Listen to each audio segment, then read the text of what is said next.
2014 ఎన్నికల్లో టీఆర్ఎస్ నుంచి మీకు పిలుపు వచ్చింది. కేసీఆర్ గారు మిమ్మల్ని పిలిచారు. వస్తే మంత్రి పదవి కూడా ఇస్తానని ఆహ్వానం పలికినా కూడా మీరు ఎందుకు వెళ్ళలేకపోయారు? 100% నిజం. కేసీఆర్ గారు నన్ను తప్పకుండా రమ్మన్న మాట కూడా వాస్తవం. కానీ నేను కాంగ్రెస్ పార్టీలో ఉన్న, కాంగ్రెస్ పార్టీ టికెట్ ఇస్తున్న తర్వాత కూడా పోతే ప్రజల్లో కూడా అది మంచిది కాదు. టికెట్ ఇవ్వను అన్నప్పుడు పోవాలి అనుకునే నిర్ణయం చేసుకున్నప్పుడు నేను ఇబ్రాహీంపట్నం ఇవ్వకపోతే పోవాలనేటువంటి నిర్ణయం చేసుకోమని మా కార్యకర్తలందరూ కూడా చెప్పారు.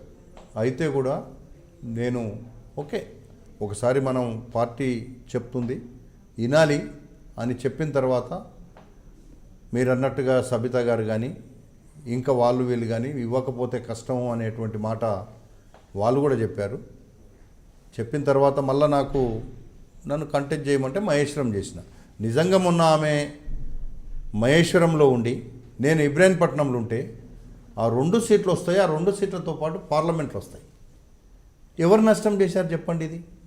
అందుకే అధిష్టాన వర్గం కూడా గుర్తించమని చెప్తున్నాం. ఇవన్నీ రకరకాల ఈక్వేషన్స్, రకరకాల ఇవి జరిగినాయి కాబట్టే కాంగ్రెస్ పార్టీ మొన్న ఓడిపోవడానికి అందరు ఏమంటున్నారు, ఒక టీఆర్ఎస్కు వేవ్ వచ్చిందని. వేవ్ ఏమి రాలే. కాంగ్రెస్ పార్టీ వీక్నెస్ కానీ, కాంగ్రెస్ పార్టీ చేసిన తప్పులు కానీ టీఆర్ఎస్ పార్టీ అడ్వాంటేజ్ తీసుకుంది. రేపు కూడా అవే తప్పులు చేస్తే తప్పకుండా టీఆర్ఎస్ అడ్వాంటేజ్ తీసుకుంటుంది. మేము టీఆర్ఎస్ పార్టీని ఓడించి మేము అధికారంలోకి రావాలంటే మేమందరం ఒక యూనిట్గా, అధిష్టాన వర్గం ఎక్కడైనా భేదాభిప్రాయాలు ఉంటే కూడా కూర్చుండబెట్టి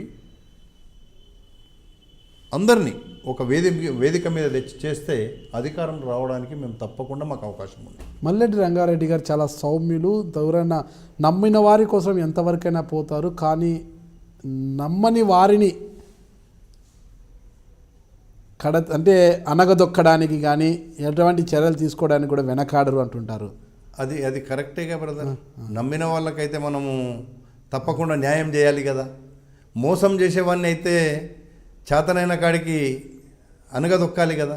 అది వదిలేచ్చు కదా, వాళ్ళ పాపాన వాళ్ళ పోవచ్చుని వదిలేచ్చు కదా. అందుకే పాపాననే పోతారు వాళ్ళే. ఎవరి పాపం వానికే చుట్టుకుంటుంది. వాళ్ళ పాపాన వాళ్ళే పోతారు. అందుకే నమ్మిన వానికైతే మనం సాయం చేయాలి కదా, తప్పకుండా చేయాలా. ఇప్పుడు రాజకీయ నాయకుడు అంటోడు మనం అందరం కలిస్తేనే నాయకుడు. మరి ఆ నాయకుడు అందరి కోసం చేయాలా, నువ్వు గెలిచిన తర్వాత నీ ఒక్కని కోసం చేసుకోవాలన్నా? నీ సొంత డబ్బా కొట్టుకోవడానికో, సొంత ఆస్తులు పెంచుకోవడానికో, సొంత పనులు చేసుకుంటానికో నువ్వు ఎమ్మెల్యేనో ఎంపీఓ కావును.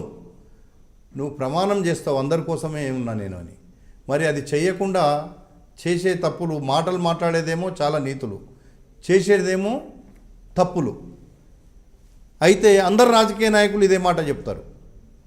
అయితే ప్రజలలో తెలుసు ఎవడు ఏం చెప్తున్నాడు, ఎవడు ఏం చేస్తున్నాడు. That's all. ఇవన్నీ మాకు గ్రాస్ రూట్లో తెలుసు. ఇప్పుడు నేను ఏదన్నా మాట్లాడితే అవతలోడు ఇంకోటి మాట్లాడతాడు, ఇంకో పార్టీ మాట్లాడతారు, మళ్ళీ మేమోటి మాట్లాడతాము. ఇవన్నీ సహజం.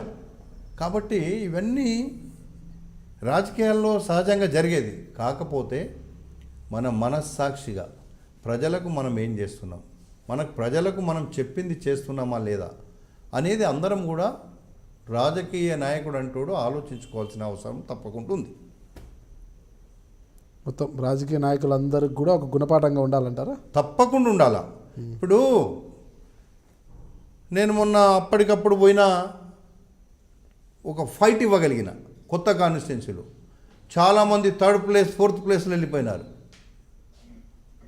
ఇప్పుడు నేను ఇండిపెండెంట్గా పెడితే కూడా 2-3 వేలతో ఓడిపోయాం.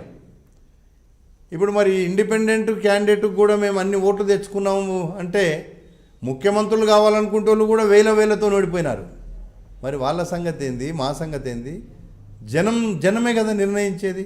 గెలవకపోవచ్చు, కానీ గెలవడానికి దరిదాపుల్లో వచ్చినాము. ఒక పార్టీ టికెట్ లేకుంటే కూడా మల్లెడ్డి రంగారెడ్డికి ఏదైనా ఉంది అంటేనే వచ్చినాం కదా. మీరు చూస్తున్నారు ఐ డ్రీమ్ న్యూస్ని. మీరు చూస్తున్నది ఐ డ్రీమ్ న్యూస్. అంటే కళలని నిజం చేస్తూ ప్రజలకి నిజాలని కళల ద్వారా తీసుకొచ్చే ఐ డ్రీమ్కి మై బెస్ట్ విషెస్. మీరు చూస్తున్నది ఐ డ్రీమ్ న్యూస్.